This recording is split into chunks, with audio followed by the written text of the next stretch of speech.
Subscribe करें हमारा YouTube channel और यदि सब्सक्राइब कर लिया है तो नए वीडियो के नोटिफिकेशन मोबाइल में प्राप्त करने के लिए बेल आइकन दबाएं।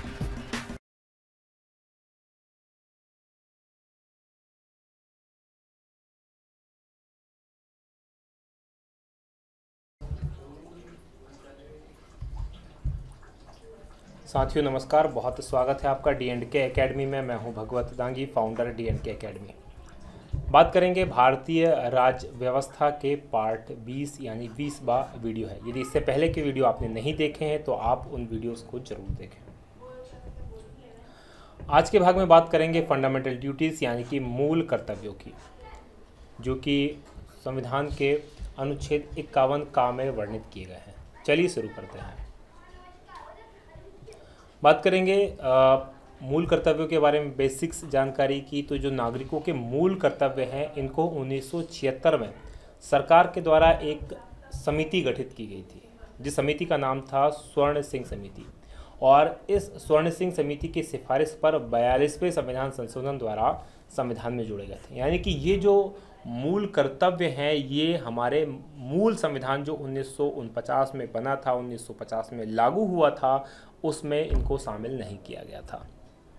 ये बाद में 1976 में जोड़े गए स्वर्ण सिंह समिति की रिपोर्ट पर, और उस समय प्रधानमंत्री थी इंदिरा गांधी जी। चलिए, मूल रूप से यानी कि जब ये जोड़े गए थे, जब 1976 में जब ये जोड़े गए थे, उस समय इनकी संख्या 10 थी।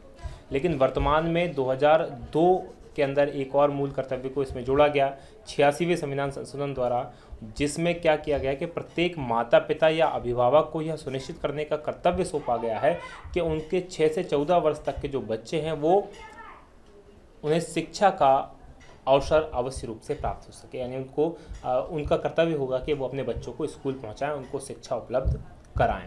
तो ये इसके अंदर व्यवस्था की गई है। चलिए अब देखते हैं हमारे अनुच्छेद 51 का के तहत मूल कर्तव्यों को। पहला जो मूल कर्तव्य है, भारत के प्रत्येक नागरिक का यह कर्तव्य होगा कि वह क्या होगा।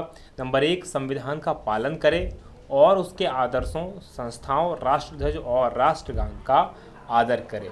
यानी संविधान जो भारत का है उसके पालन करने की बात की गई है। उसके जो आदर्श हैं, उन आदर्शों को मानने की बात की गई है। संविधान ने जो संस्थाएं दी हैं, उन संस्थाएं जैसे संसद दी है, राज्य विधानमंडल दिए हैं, न्यायपालिका, कार्यपालिका, ये जो व्यवस्थाएं दी हैं, इनको मानने का, इनका आदर करने का, राष्ट्रध्वज, राष्ट्रगान के आदर करने की बात करता है। वहीं दूसरा, स्वतंत्रता के लिए हमारे राष्ट्रीय आंदोलन को प्रेरित करने वाले उच्च आदर्शों को हृदय में संजोए रखें और उनका पालन करें। देखिए, भारत ने स्वतंत्रता क्यों प्राप्त की, हमने स्वतंत्रता की लड़ाई क्यों लड़ी, हमारे स्वतंत्रता के लिए जो आंदोलन हुए वो क्यों आंदोलन हुए, यानी उसको प्रेरित करने वाले जो उच्च आदर्श थे, जो नागरिकों को हम सुरक्षा देना चाहते थे, नागरिकों को समानता देना चाहते थे। तो यानी कि जो ये ऊंचे आदर्श हैं, इनको प्रत्येक नागरिक को अपने मन के अंदर, अपने हृदय के अंदर इनको रखना है और इनका पालन भी करना है। वहीं तीसरी बात कहता है, भारत की प्रभुता, एकता और अखंडता की रक्षा करें और उसे अक्षुण्ण बनाए रखें। प्रभुता का आशय ये होता है कि जब कोई देश अपने सारे निर्णय खुद ले सकता है बिना किसी बाहरी दबाव के, तो उसे कहते हैं प्रभुता। तो एक तो चीज़ पहली, प्रभुता, भारत की एकता और अखंडता की रक्षा करना, और ना केवल रक्षा करना बल्कि उसको कंटिन्यू करना, यानी उसको बनाकर रखना भी, उसे अक्षुण्ण रखना भी आवश्यक है। तो ये अनुच्छेद तीसरा हमारा मौलिक कर्तव्य हो गया। चौथे मौलिक कर्तव्य की बात करें, मूल कर्तव्य की बात करें, तो देश की रक्षा करना और आह्वान किए जाने पर राष्ट्र की सेवा करें। ये भी एक हमारा मूल कर्तव्य है, यानी कि देश की हम रक्षा करें और जब जरूरत पड़े तो हम राष्ट्र की सेवा के लिए तत्पर हो जाएं। पांचवा है, भारत के सभी लोगों को समरसता और समान भ्रातृत्व की भावना का निर्माण करें, जो धर्म, भाषा, प्रदेश या वर्ग पर आधारित सभी भेदभाव से परे हो। ऐसी प्रथाओं का त्याग करें जो स्त्रियों के सम्मान के विरुद्ध। बहुत इंपॉर्टेंट है पांचवी। इसमें कहा गया कि भारत के जो सभी लोग हैं वो उनके अंदर समरसता हो। समरसता का मतलब ऐसा होता है कि जो व्यक्ति कहीं भी रच बस सके, कहीं भी रुक सके, कहीं भी चीज़ों को एक्सेप्ट कर सके, एक्सेप्टेंस की हमारे अंदर चीज़ होनी चाहिए। समान भ्रातृत्व की भावना का मतलब होता है लोगों के अंदर भाईचारा होना चाहिए, और एक ऐसा समाज बनाए जो धर्म, भाषा और प्रदेश के आधार पर कोई वर्ग भेदभाव नहीं करता। ऐसा नहीं कर सकता मेरी भाषा आपसे अच्छी है या मेरा प्रदेश आपसे अच्छा, इस तरह की चीज़ें नहीं, हम सब मिलजुल कर रहें। और ऐसी प्रथाओं का त्याग करें जो स्त्रियों के सम्मान के विरुद्ध हो। तो ये पांचवा जो हमारा मौलिक कर्तव्य है। वहीं छठे की बात करें तो हमारी जो सामाजिक संस्कृति की गौरवशाली परंपरा का महत्व समझें और उसका परिरक्षण करें। यानी कि इंडिया का जो कल्चर है वो बहुत विशिष्ट कल्चर है, लगभग 5000 साल पुरानी हमारी संस्कृति, हमारा इतिहास है।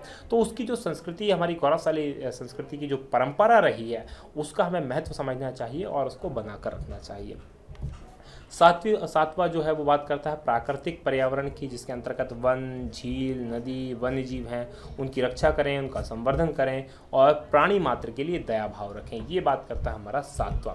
आठवां हमारा कर्तव्य है कि वैज्ञानिक दृष्टिकोण अपनाएं, जो अंधविश्वास है, रूढ़िवादिता है, उसको छोड़ें, मानववाद और ज्ञानार्जन और सुधार की भावना का विकास करें। मानववाद को अपनाएं, ज्ञान को अर्जित करें और हमेशा सुधार करने के मन में विचार रखें। नवा जो हमारा कर्तव्य है वो है सार्वजनिक संपत्ति को सुरक्षित रखें और हिंसा से दूर रहें। जो सार्वजनिक संपत्ति होती हैं, सरकारी संपत्तियां होती हैं, उसकी रक्षा करें और किसी प्रकार की हिंसा ना करें। 10वां है व्यक्तिगत और सामूहिक गतिविधियों में सभी क्षेत्रों में उत्कर्ष की ओर बढ़ने का सतत प्रयास करें, जिससे राष्ट्र निरंतर बढ़ते हुए प्रयत्न और उपलब्धि की नई ऊंचाइयों को छू ले। यानी कि हम व्यक्तिगत रूप से भी और सामूहिक रूप से भी उन्नति करें, इस तरह का प्रयास करें, इस तरह का काम करें कि जो राष्ट्र भी बढ़े और हम भी आगे बढ़ते रहें। वहीं 11वां माता पिता या संरक्षक के लिए है कि 6 से 14 वर्ष की आयु के सभी बच्चों को, अपने बालकों को शिक्षा प्रदान करने का अवसर प्रदान करें, यानी उन्हें स्कूल भेजने की व्यवस्था करें। तो ये हमारे 11 मूल कर्तव्य हैं। ध्यान दीजिएगा, ये मूल कर्तव्य हैं, ये मौलिक अधिकार की तरह नहीं है। यदि कोई इन चीज़ों को नहीं मानता तो उसे कोर्ट में जाना पड़ेगा, उसको सज़ा दी जाएगी, ऐसी व्यवस्था नहीं की गई है। ये ऐसा है कि अगर हम मानते हैं तो बहुत अच्छी बात है, हमें इन चीज़ों को मानना चाहिए, लेकिन अगर कोई इसको नहीं मानता है तो उसके लिए दंड नहीं दिया जाएगा। हाँ, इसके लिए कोई नियम कानून अगर हमने बनाया, जैसे हमने पर्यावरण संरक्षण के लिए बनाया कि भाई इस तरह के अब वनों को आप नष्ट नहीं कर सकते, नदियों को आप प्रदूषित नहीं कर सकते, तो वो चीज़ अलग है।